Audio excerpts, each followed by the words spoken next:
Continue. So, I asked to get my little few words out of the way, so in case I have to do a Cinderella and beat out of here, then you will forgive my absence. And I don't have any big scripts to read off of. I just want to speak to you for a few moments from my heart, which is normally where most of the things I say comes from anyway. Some of the things that get me in trouble and some of the things that don't. So, here we have it. There is something really special about the person on my left here. Apart from the fact that I put a ring on her finger. How many years ago was it, honey? 11. Almost 11 years ago. Smart man here, right? Thank you very much. Yes, you're welcome. Michelle Jordan started the Run4Water way back 11 years ago at Santa Margarita High School. And ever since then, a few things have happened. And I'll just tell you what they are. Can you hold my phone, darling? Thanks, just hold the phone. Okay, I thought you'd be interested in hearing how much of an impact the Run4Water has made. And I want to thank all my staff, first of all, for providing all this invaluable information. And this is not me saying thank you to anybody, because that'll be all taken care of later on. But prior to today's event, the Run4Water generated $1,850,000 in gross revenue. Wow. All right, yes, you can applaud, absolutely, because what you're doing is you're applauding yourselves and incredible people that aren't here. Two of the most inspiring people that I've had the pleasure of walking along beside, and today being pushed along beside, is Team Andre. Andre and his dad have generated 15 wells from a wheelchair. So listen, guys, you've been so kind and you've given me your thoughts and your prayers and your sympathy and everything else, and it's all valuable. But I can assure you, it pales in comparison to when you see young people like this out here inspiring us to do this good work. So, to follow that on with today's results, we hit a big number. We will have reached $2 million of Run4Water funds raised. How about that? $2 million. Wow.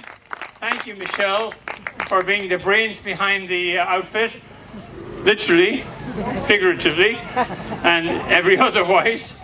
And that equates to 414 wells. So 414 wells. Okay, all right, that's the statistics out of the way. Now the piece from the heart. All right. I wanted to stand here because I don't think it'll be a shocker to anybody to know that I've been through some hard times. The last 4 years have been very difficult. I'm glad to be alive. I'm glad and I'm thankful and I'm richly blessed. But you know what? It's taught me an incredible amount of lessons. Because to be without water, I have dealt with the serious repercussions of dehydration during those 4 years. And all I hear from my wife is, drink more water, drink more water. You haven't finished your water, drink more water. And she's right. And sometimes when you have an abundance of it, it's not always that easy to keep drinking. But it's allowed me to be considerate of those who live a life in Uganda without water. It's allowed me to, for a moment, just to think of what it must be like for a mother to have to make the heartbreaking, heart-wrenching decision of giving her child dirty water that deep down in her heart she knows is going to make her child incredibly sick and most likely possibly kill the child. We are here as an organization, a Christian organization, so no mother has to make that choice. And so I feel very honored to be able to share a tiny little bit of anything that I've gone through, to have the opportunity of being a voice. We say a voice to the voiceless.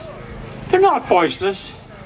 They spend their days in prayer, praying that somebody, anybody, somebody like you, will give a bit of their time, talent, treasure, especially on a Saturday morning, to come and help them out. And so that's what Wells of Life is about. And times I felt the most joyful have been in Uganda. I know I speak for my compadre on my right and my wife, by the way, our co-CEO on my left, who is doing an incredible job. An incredible job. Couldn't be done without her. So, anyway, the happiest we've all been has been when we've gone to Uganda and gotten a hug from a mother who's simply saying, without the use of the English language, "Thank you for saving my child's life." Folks, that's what you're about. And again, wrapping it up here, I'm so honored to have so many young people, our future generation, here with us today. They work so hard. It's not easy.